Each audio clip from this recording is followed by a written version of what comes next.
special combo of the Sunshine Report. I am Halicue. I am your friendly neighborhood thought leader, imagination leader, and podcaster for Black women of the 92%. I am one of its founding voices. I am so proud to say that. If you are watching on Substack, hey, Substack TV. If you are watching on YouTube, what's going on? What's going on, YouTube? How are you doing? I'm so happy to be here with us today. This is where anytime you see me, it doesn't matter where you see me. If you see me on the clock app, on the Tickety Talk, if you see me on YouTube, if you see me on Substack, which is the home of the Hey It's Halicue podcast, I'm so happy that this is where my podcast resides. It's going to be a place where Black women voters, that's who are named after the 92%, Black women voters. This is where we gather for clarity and a little bit of time and some time away from the chaos. Now, I do joke sometimes that I am a chaos agent, but I'm a chaos agent for us, for Black women. I have to always keep them guessing on our behalf. You understand? Like, that's what I'm doing. But this is a thinking woman space. And today, I just wanted to take some time to review to some degree and to openly rebuke what may go down as the most unserious, unstable, intellectually and energetically bankrupt State of the Union address in modern history, delivered to us by a over 32-time felon man who is credibly accused of child rape. Okay, an adjudicated rapist.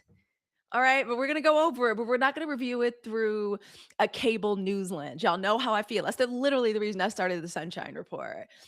We go live. We go live every morning, Monday through Friday, around 8:30, 9-ish Pacific Standard Time. And it's a show that I put together because it is the intelligence briefing, the key, us staying on our Zoom as Black women that we deserve to start the day with some joy. We be talking about like ritualizing our wellness. We stare in our Zoom. We go over all the pillars of the movement because the 92% is a movement. But we're taking everything that I do there in the Sunshine Report, we do in the podcast, and here when we get into the news, y'all, we are looking at it through a womanist lens. That means we are centering Black women's lived reality. We are centering what we think of as our moral clarity. And we have the right to do that. We have the right to do that because of the numbers, right? Where are we on here? There we are, 92%. Y'all know that, y'all see us, that long blue line? Yeah, that's us. Okay? We have the stats to back it up. All right? To be the moral clarity. Y'all are welcome. Okay? But we're doing it on our time and in our way. We are centering spiritual discernment. We're centering the health of Black women's nervous systems first, off top, like right off the bat. And we're refusing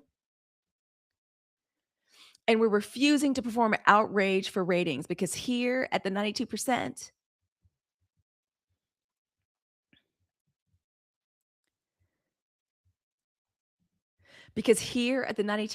we recalibrate.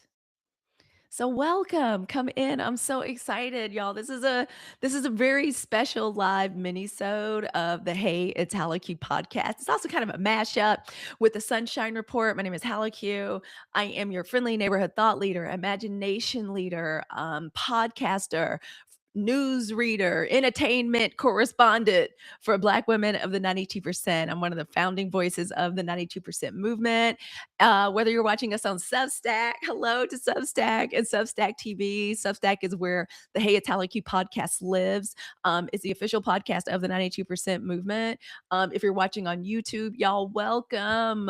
This is where any place you see me, it doesn't matter what the app is. Any place you see me, you're going to know automatically that it is a place for Black women, Black American women to gather for clarity.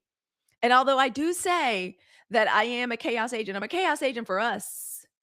I'm not involved I'm not interested in involving us into the chaos, the insanity, the fire hose of nonstop news that corporate and legacy media keep throwing at me, because I personally believe they're complicit. They're one of the reasons that I started the Hey It's Halicue podcast. All right. So this is a thinking woman space.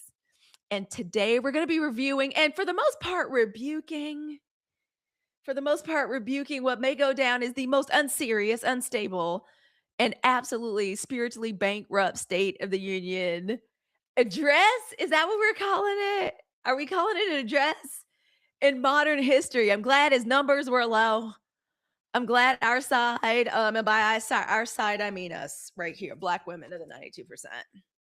Okay, us, that beautiful thin long line. Our name signifies how we showed up on election day in November 2024. All right. So we are reviewing and we're rebuking what may go down as the most unstable, spiritually bankrupt state of a union address in modern history. And again, we're not looking at it from a cable news lens or a legacy media lens or a tech bro, former pundit. Oh, I'm so sick of these men and a podcast mics. We need more Black women on podcast mics. Okay. I don't mean to be controversial, but y'all know I do believe that there should be an immediate moratorium on men buying podcast mics. I stand by that. I stand by that. I do. All right. But it was crazy. Again, completely unstable, spiritually, energetically, intellectually, fact free. It was a totally bankrupt State of the Union address. And again, we're looking at it through a womanist lens, through the perspective of Black American women. That means we center Black American women's lived reality. And in a lot of ways, we are centering moral clarity because we're the only, can y'all see how we're the only people like through whom, I mean, as a group, Black men close second, but first right out the gate making just a solid A in the milk of human compassion, because like that's how Black women vote. We vote with compassion and looking out for everybody else. Of all the groups that participated and were recorded, no one worked harder than Black women when it mattered most, when this country needed us the most. They gave us the middle finger, but that's all right. We on a glow up. We are spiritual. We are centering our spiritual discernment. We're centering the health of our nervous systems first and foremost, and we're refusing to tap dance for y'all. We refuse to participate. And the method that we use to do that is something called organized indifference. You're gonna hear me talk about it a lot. The 92%, every time y'all see us come together, whenever we gather together, we are recalibrating. We are upgrading our spiritual and energetic and political software. So I want to just say this clearly and off top. We were absolutely right to tune out. I know y'all tuned out. I'm positive we're gonna see the numbers. I'm positive this is it's got to be one of the worst, one of the absolute worst ratings. It's it's absolutely got to be one of the worst ratings that a State of the Union has ever. Let me get a little feedback. Let's turn that down. Let's turn that down. Sorry about that. One of the worst ratings ever. We were absolutely right to tune out. I'm sure the numbers are going to turn out. I mean, if we're able to quantify it in some way, I am betting you that this was the lowest view time Black women have ever spent watching the State of the Union. And I'm saying that because y'all know I'm a little political junkie. I used to be low key addicted, for real. Before November 2024, I really did. But I know that we tuned out and we were right to refuse the spectacle. And the fact that ratings were historically low, that matters. You know why it matters? Because that's the only damn thing this regime cares about. It is the only thing, y'all stunt queen in chief that lives in 60. And I call him stunt queen in chief because all he does is perform stunts. Tacky stunts, cheap stunts, boring stunts at this point. They used to at least be interesting, but Papa is ailing right now. And that one was nothing to watch last night. It's just garba. Oh, basura. All right. This is what the low rating, that's what happens when a spectacle without an audience, because his own people are turning on him. His own base is turning on him. That's what we're witnessing. All that was. One of the things that he does very reliably is continue to dig himself into a hole. Whenever things are bad for him, the numbers are looking bad, and the numbers have gotten to him for real. He's definitely gotten the information. It was a performance that's designed to provoke. That's the only way he knows how to retaliate, right? It was meant to traumatize, to get us agitated, to rage bait, and Black women were very smart to stay tuned out of that mess. Okay, to stay tuned out of that. What was this? This was some honestly, y'all, I'm surprised he was able to deliver a speech. But I do remember in astrology, y'all know we love black girl astrology around here in the 90%. I do remember in astrology saying he had a just relentlessly strong chart. He gonna hang on to the bitter end. All we need is one blood clot the size of this pinky nail. Nails pike-limnatic. Do you guys like that? One Seriously, all we need is one blood clot the size of my pinky to do his job. Please step up to the plate. This is a the whole thing was narrated. Y'all, have you noticed the way he loves talking about gory, horrible, violent crimes happening to people? He especially loves to do it in speeches and when he's like on the stump. He derives pleasure from narrating violence. Violence, a lot of stuff that he brought up took place under his own tenure. That's pathology. He's a sick puppy. Way to go, Republican Party. Way to go. Way to show us who you really are through who you elect. I always remember, I think it was Neil deGrasse Tyson said he kind of changed the way I think about the Republican Party now and like the leadership. I really think of the leadership as a pure, unadulterated, distilled reflection of what exactly the Republican Party is down deep in its core. I really do. This is pathology. This ain't nobody's leadership. And black women, you know what? They can keep churning that content out, but we're not in any way required to donate our nervous systems to this pathology. Okay, but before we go any further, let's take a moment to regulate. Y'all already know this is a part of my daily ritual. And y'all, I'm so excited. I'm beheading with okra, the sparkling okra water, which is my absolute favorite. As far as I'm concerned, it is the first beauty beverage I have ever purchased and consumed. Y'all know this is a part of like my ritual, my every morning as I'm getting ready to get ready for us to like create the podcast, to create content, to go live, to do my research, to be out and about in the community, like in and around the Bay Area. Okra, the sparkling okra water. Y'all know I am gone off of it. Listen, and for black women, we take our hydration and our moisturization very seriously. Okay, your girl is in Perry Perry. Your girl is 53. I'm Gen X. And our hydration, like we need the water. We need the hydration for clarity. And okra water specifically supports our digestion, gut health, natural detoxification, the glow of our skin. It makes everything nice and dewy and rosy down there in and around the reproductive organs. It's anti-inflammatory support that is so important for us as we try to stay active as we get older. It is light, it's clean, it's fresh, it's sparkling, it's effervescent. It's only 20 calories. The only sugar in there is from natural pineapple juice. Right. And there's a little lemon juice. The can itself, 80% okra water.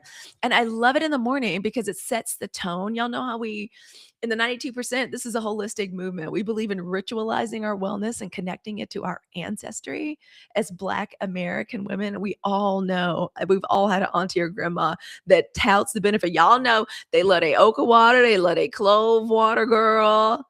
They trying to detox off sugar, girl. So this is how I do it right here. Again, light, clean, effervescent, does not crash.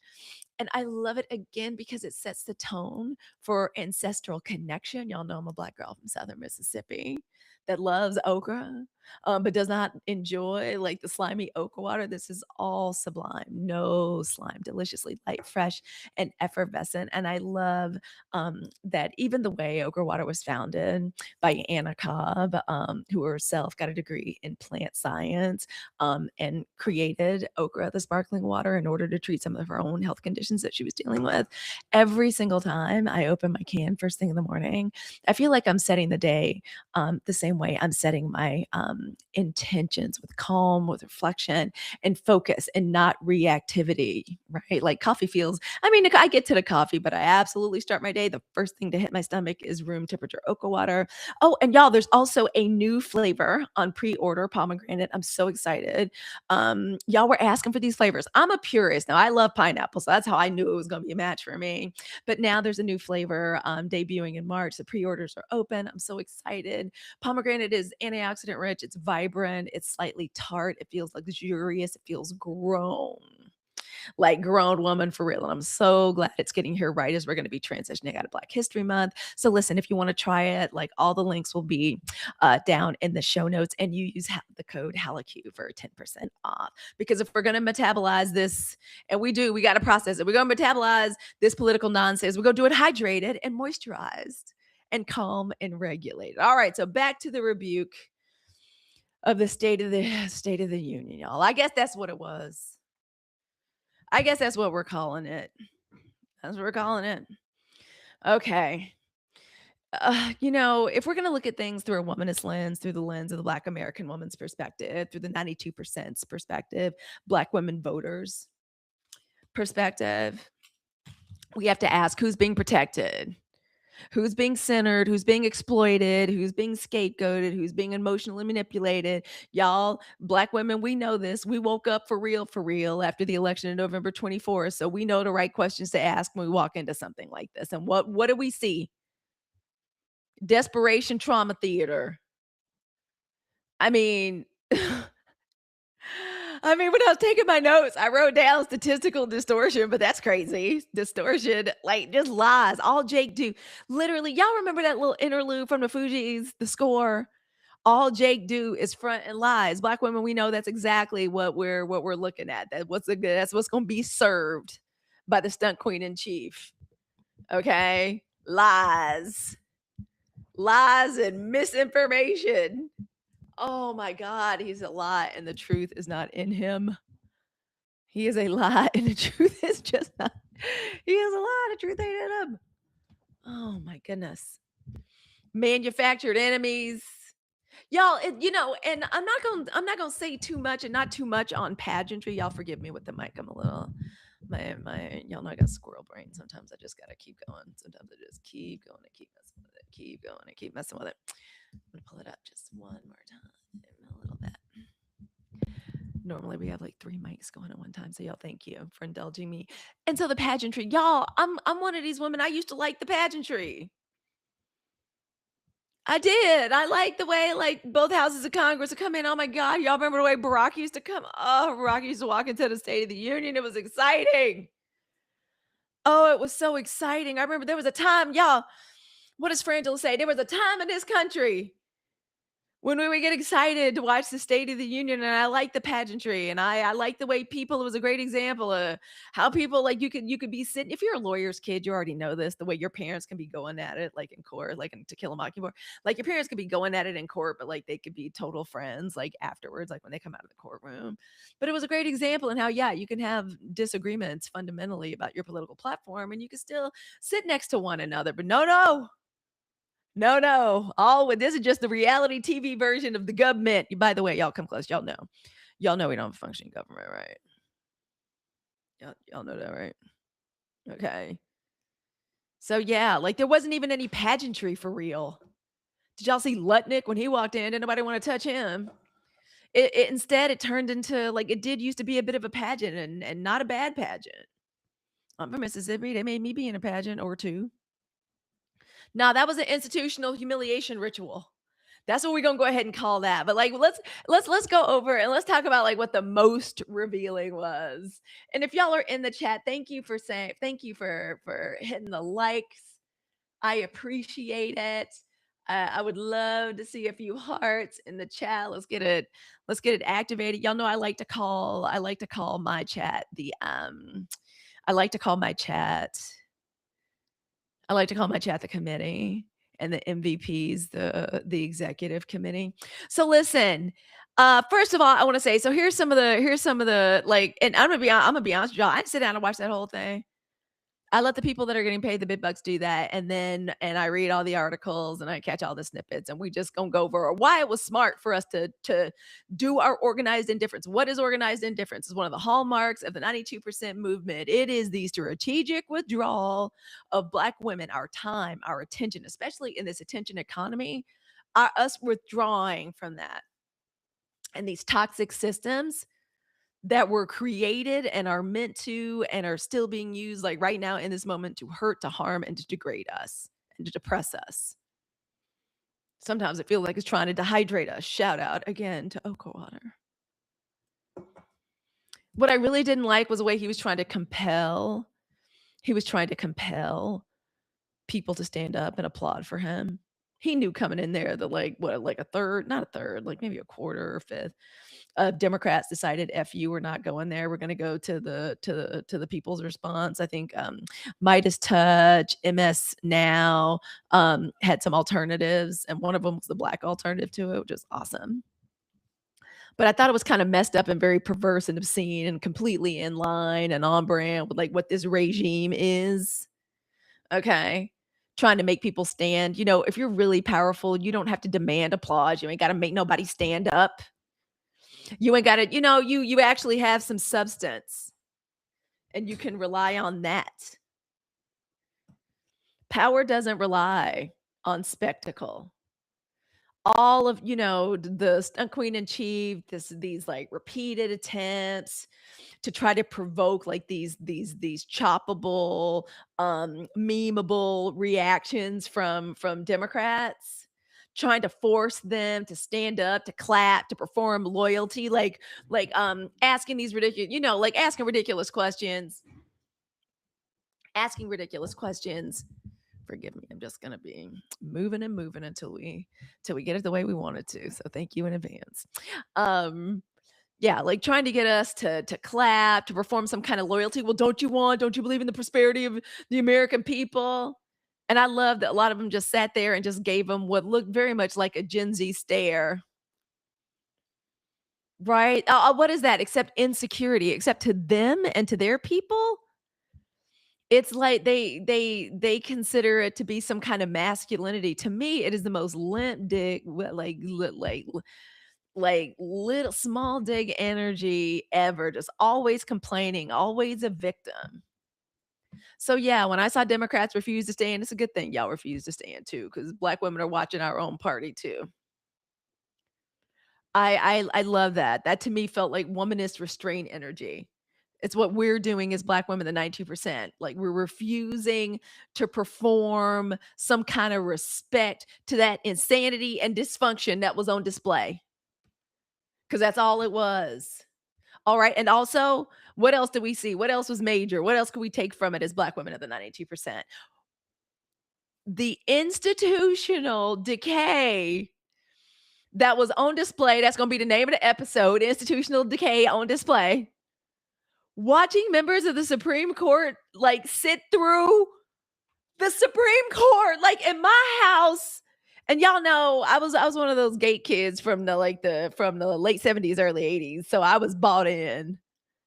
Okay. I think I'd been to like DC for like school programs and stuff. At least, goodness, before I was even in middle school, at least twice, 2 or 3 times. So I was like bought in, y'all. So Supreme Court, one of the last times I cried, like just walking into a space, like showing it to my children when we took the kids to go see Washington D.C. They were little. This was a while ago. We went to go see. We went to D.C. We did this great tour. It was amazing. We're gonna be going back to D.C. We're gonna be going back to DC pretty soon too. We got to do college tour for the Scary Scorpio over on the East Coast. But one of the last times I ever went to a building and cried, yeah, was the Supreme Court, like telling the children what that was about and how important it was, how special it was. Oh my goodness. And so the Supreme Court, like watching members of the Supreme Court sitting there, having to stare down, sit through like just overt dismissal of their authority.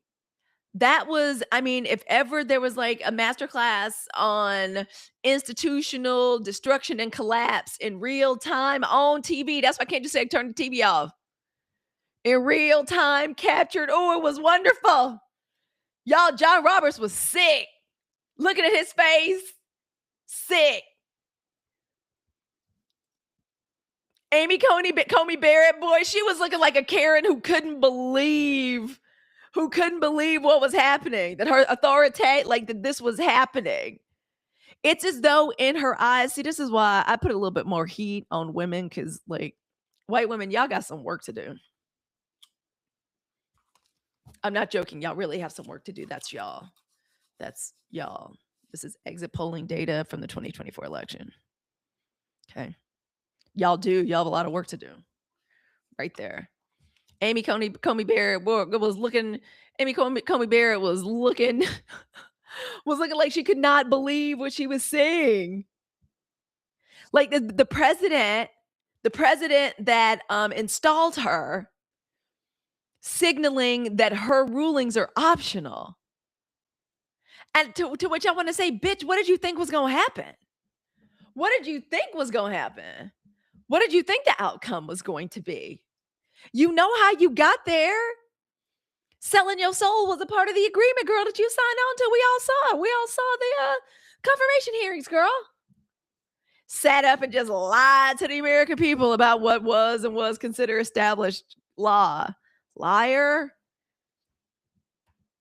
Yeah, girl, we don't feel sorry for you, sister. Like what you got was hollow. Again, that's why it's the hollow throne. Everything about it is a hollow throne with this regime. Yeah, girl. He said your rulings are optional, girl. And he's saying it right to your face. That's erosion. It's your fault. You are actually part of the rot. Right? None of that. None of that displays any kind of strength of character or moral standing as a freaking party. Cause yeah, the courts have fallen. Like it's a completely political body now. All right. I just want to say too that none of this is Black women's fault. Always when everybody understands that. I want to make sure we understand that. None of this is Black women's fault. Okay. We didn't architect this decay. But we are identifying it. That's a part of what we do. And one of the other things that we saw, considering the looming continued scandal of the Epstein files, it's an open, active, gigantic cover-up. Members of Congress now are openly accusing the Department of Justice and the FBI of just deleting whole swaths, whole interviews and investigations that were undertaken by the FBI that they know were there that are not in the files that are being released. So they know they're being edited out. And y'all, stunt queen in chief, he loves every speech. It's got to be some graphic retelling of crimes. The fixation of it, his fixation on it, the tone is just so sensationalized because he knows his audience. He knows he's talking to a nation of dummies, especially on their side. You know how he says he loves the undereducated. He has said out his own mouth, his own flapping anus of a mouth has said, smart people don't like me. You got that right. All right. It's so gross. It's this emotional manipulation. It truly is. I've used this example a million times when I talk about this, but Monsters Inc. He's one of the monsters. He thinks that the most power that can be generated is from the fear and the chaos, the emotional manipulation. I'm so glad that Black women woke up and we woke up for real and we know differently, right? Y'all, stunt queen in chief, that sentient sack. And again, I do get pushback on the sentient part. I do. That sentient sack of pig guts. I'm trying to be as accurate as possible. I do know that words mean things. I am choosing my words carefully, believe it or not. That sentient sack of pig guts, stunt queen in chief, he believes that fear is profitable, that it's mobilizing. Fear creates dependency. He knows how to hit all the incels and the terrified racist boomers and the septuagenarian man. He knows how to hit them in the good dopamine spot. He keeps them dependent on this jacked up media and with the help of different foreign states and arms and digital armies. Yeah, he's got them hooked and he gives them a good fix between the podcasts and the complicity of legacy media. It's one of the reasons I love Substack. And I'm so psyched for Substack TV because this is like where the real ones are coming.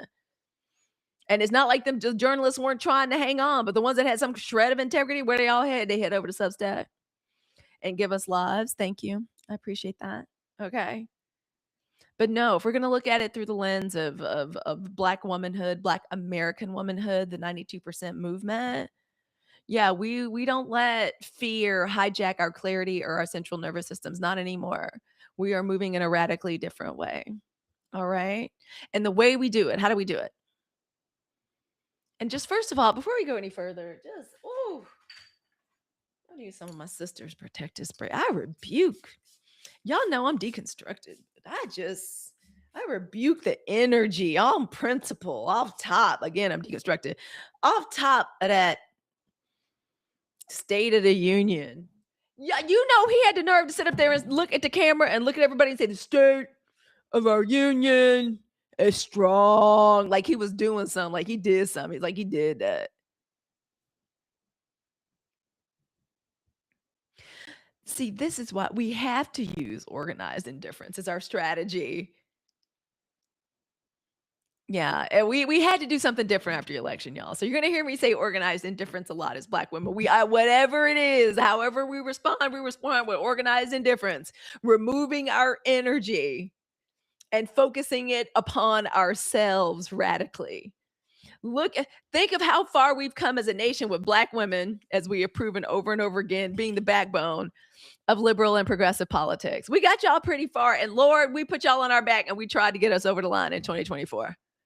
And then after that, we said we're going to do something radically different. We said and we decided, well, you know what? If we could get as much done as but they stubborn, we tried, they're self-destructive.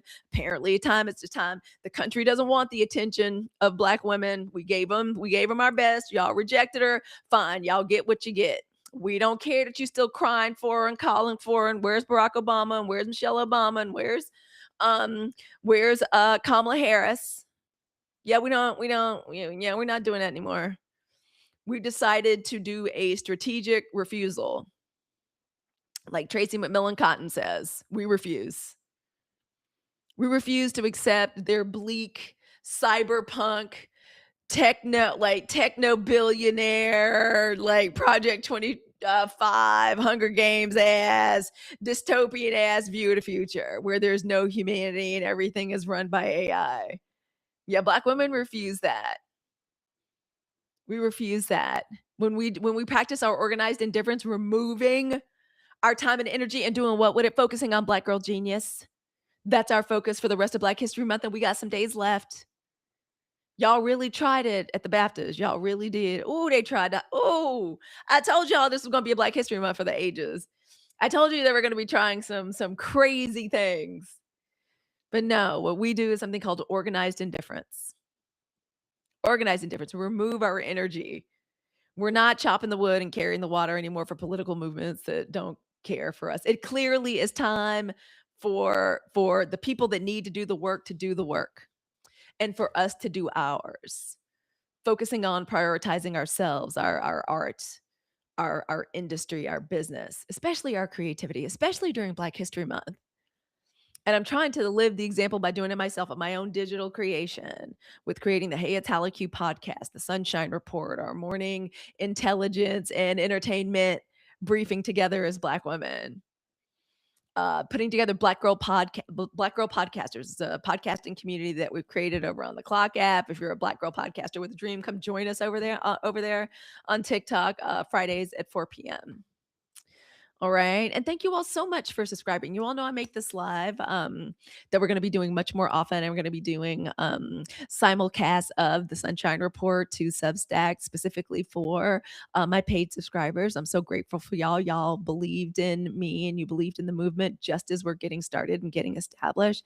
I appreciate you so much. I'm going to continue to give you my absolute best here on Substack and on Substack TV, which I'm so excited about. I'm so excited to show up with the 92%. And Black women of the 92% can do for Substack TV. All right. So that's what we do. And that's what we say in the face of this fuck ass. Forgive my language because I know it's probably some saints watching. Y'all know I'm deconstructed, but I understand. I know my demographic. I'm Gen X. I know, with me and mine, 92%, we run the board on that 25 to like 54. But I know it's some saints in here. No, 34 to like 55, 54. So I know it's some saints in here, but listen. We do things differently. This is different. This is organized indifference. It's strategic refusal. It's basically us as Black women saying, because what can I say? We're a heady blend. We are a very heady blend, Black women, the 92% of intellect, discernment, psychic perception, pattern recognition. So we're preternaturally gifted with discernment as American Black women. So yeah, we see the dysfunction and now we're not afraid to call it out and call it what it is. Black women, we understand the stakes now. We were in a toxic, dysfunctional, very violent relationship with this country since they first dragged our forebears over here in 1619. Okay, we understand the stakes. And we're not, as Black women, I mean, other people are waking up now that they see that they're the ones being affected, but we understand the stakes. We're not going to emotionally subsidize the stunt queen in chief and the Republicans. I'm sorry. Y'all could wear the hell out of y'all's own base and your own people. We're done with it. Okay? And I'm happy about what a shambles it was. Why? Because the low ratings hurt it. It puts the lotion in the bath. It hurts it. The ratings are low. That's the only thing it understands. It's an open, hungry, hell mouth abyss. That's all he is. And that's all he and that party, that obscene, dysfunctional, depraved, avaricious party, that's all they are and that's all they represent. I'm sorry. That's the way I feel about it. I know that because I see who you elected and I see what they're capable of. As the Epstein files like trickle and leak out, and y'all, they coming all the way out because of the investigations in different countries. So they're coming all the way out. I don't know what else to tell y'all. All right. So I'm kind of happy. I know the low ratings hurt it. I know the boos hurt it. It's not used to hearing boos. It's not used to being pushed back on. It's not used to being yelled at. And speaking of being yelled at, Al Green, I mean, this was it was different. Like Al Green, like stated up with the sign, like Black people aren't apes. That's how we get Lord. That's how we got to get started. Ilhan Omar, and I appreciate what she did. I ain't always been a fan of Ilhan Omar, and especially the way some of her community acted, like towards Kamala. I need not say more on that. I'm not gonna say nothing more on that. I'm not gonna say anything more. Leave it alone. I'm not gonna say anything more on that. But she and Al Green were the only people, and of course, Al Green is like taken out as per usual. But to me, they were the only people acting in a way that was appropriate to the situation. They're only people reacting with a level of appropriateness to the insanity that they were met with. I love that. The man had the nerve to say, "You ought to be ashamed," like setting a. Oh, I know he thought he did his big one with that one. When Democrats wouldn't stand up. "Oh, you ought to be ashamed. Aren't you ashamed?" No, no. Mm-mm. You killed Americans. He wasn't ready for that. Ain't nobody telling him that. Okay. So listen. Let's continue. I mean, we don't have to be silent about it. I had to say something about it today, but I'm certainly glad the late ratings were low. I'm glad a great many of us didn't show up and he saw a lot of empty seats. I'm happy to the Supreme Court that he put the fix in on, that they installed. They got to be humiliated on camera in real time. I enjoyed that. But listen, I want us to remember us using organized indifference. That is powerful for us as Black women. It's regenerative for us. We're taking back our time and our attention so we can pour it into the things that really matter. All right. The things that really actually matter. All right. And our silence is good. Our refusal to participate is a good thing. All right. Turning off the television. Lord Kendrick said, turn the TV off, turn the TV off. It's political. All right. Redirecting our time, Black women, to art, our creativity, our entrepreneurialism, our educations, our children, our families, our communities. Right? Doing that is political. Building your body up. Y'all, I'm never going to stop talking about that. I'm going to link it down in the show notes. I'm never going to stop talking about that article. I'm never going to start talking about that article, that study from the Journal of American Medical Association. It's out of St. Louis that showed that Black people actually are. We've always known this. Like Black people have always known this. But showing that Black people, our lives are being shortened because of the diagnoses of inflammation and chronic racialized stress. So building back our bodies, ritualizing our wellness. Yes, even sipping our Oka water in the morning, that is political. Our wellness, our softness as Black women, our rest is political. All right. Studying Black artists, which is the assignment I'm going to give everybody. Just spend some time like following Black girl art. Learn about some Black girl art. I promise you, How long did that speech go on? I think that speech went on like 2 hours and 30 minutes. Girl, that's a lot of time. Study Black artists instead of these stupid rage clips. Okay, we're not being passive, we're being tactical. All right.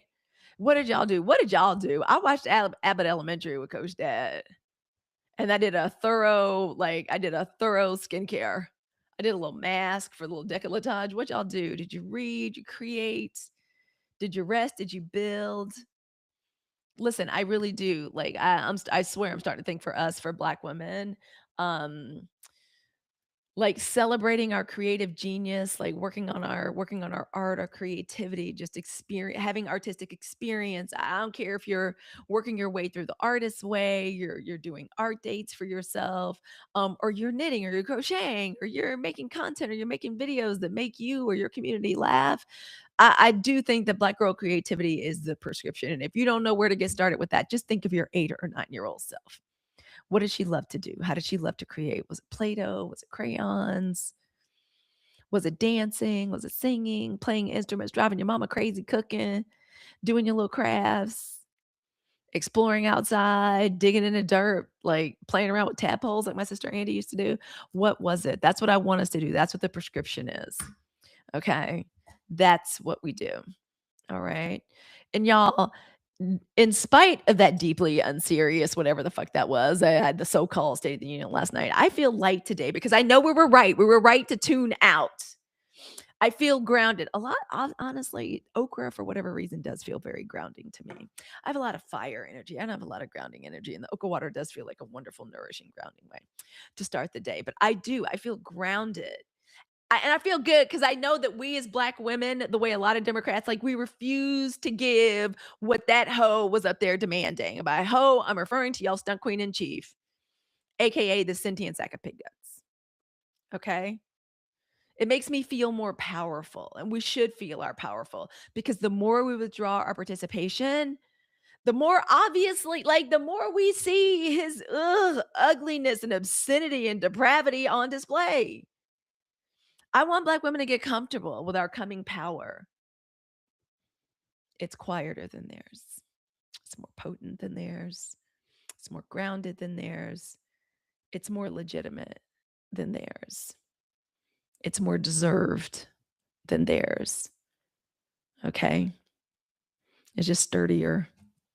All right. This has been a very special live Minisode of the Hey, It's Halicue podcast. And I just want to remind us, Black women of the 92% in our movement, we don't, girl, we're not trying to keep this collapse from happening, girl. We got to, y'all know, as a movement, our movement, the 92% movement was born in the first week in November, the day after our victory was snatched out of the jaws of destiny. Okay. We're Scorpios. All right. We don't argue. We look, we observe, we shine the light into the dark places. We're not afraid of rebirth. And we don't argue with collapse. We're not standing trying to hold the building up and keep it from falling. It has to fall. The foundation is faulty. The foundation's faulty. Okay. And we don't argue with it. We don't beg it. We don't try to educate the insanity, the chaos, the lies, the evil, the depravity. We just outgrow it, and we're going to do it while staying hydrated and while staying discerning and staying womanists. All right. So until our next episode of the Sunshine Report, until our next news sweep in review, until our next Black Girl Podcasters, until the next episode of the Hey, It's Halicue podcast, to every single beautiful, bold, brilliant Black woman of the 92% and our accomplices, wherever you are, all the love in my heart. And to everybody else, I want y'all to have the day,